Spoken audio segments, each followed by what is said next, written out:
Okay, friends, I absolutely hate my makeup right now. It's just not good. I'm not feeling it. I'm not happy that I need to go to work looking like this because I don't have time to fix it. But basically, I'm going to use this as an opportunity to educate as part of my summer beauty series. So the reason why I hate my makeup today is because my eyeshadow didn't blend properly. So if you look, you see how there's just pockets of color and it's just not even. It's jagged almost, and there's a color deposit right here of where things didn't blend. It's just a hot mess. I'm very embarrassed. But anyway, I'm going to tell you why. So the reason why it looks so terrible is because summer is in the air. It's one of the first days in New York where it's just beautiful out. It's warm, it's sunny, and with that comes humidity. So humidity does actually affect your skin, which you might be able to feel, but in turn affects your makeup because a lot of your makeup has to do with your skin. So in the summer, you'll notice your skin probably feels more hydrated. You don't have to use as many moisturizers. You don't have to slug, hopefully, and do things like that to really trap in moisture because the moisture is naturally in the air, which is great news. With that though, your skin kind of sometimes gets this very sticky, kind of overhydrated quality sometimes, and that does not mean don't moisturize. This is separate. But what that does mean is that sometimes it can be harder to blend out your makeup because your makeup pigment is getting stuck in these moisture, oily pockets.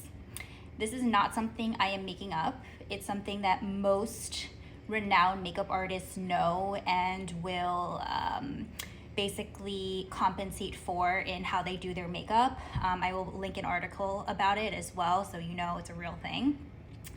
But I totally forgot about it because I didn't check the weather. It's New York. It's been kind of shitty lately, so I didn't realize that it was going to be a nice, warm, humid day. So anyway, I do not want this happening again, and I don't want it happening to you, so I'm going to show you how to prevent it. So number one is a blurring primer.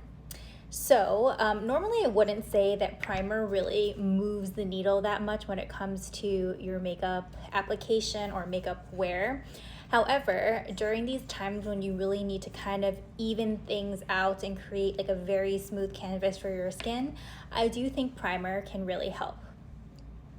So specifically, what you need is a blurring primer, like the one that I used here. And the reason why you need one that's blurring is because what makes things blurring are powders. And so powders are what's going to absorb those little oil pockets in your skin and just smooth and even everything out.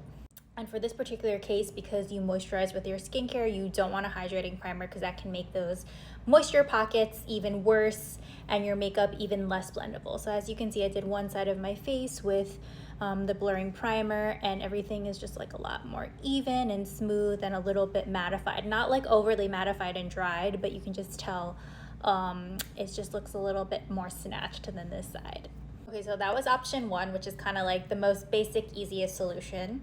But option two is a little bit more advanced. And what you do is take any loose setting powder that you have. I'm using this one from Aesthetica that I love. And what you want to do is just lightly dust a very, very soft, fluffy brush with your setting powder and just kind of pat it all over your face. Again, you just want a really, really small amount, not too much, or else your makeup will pill.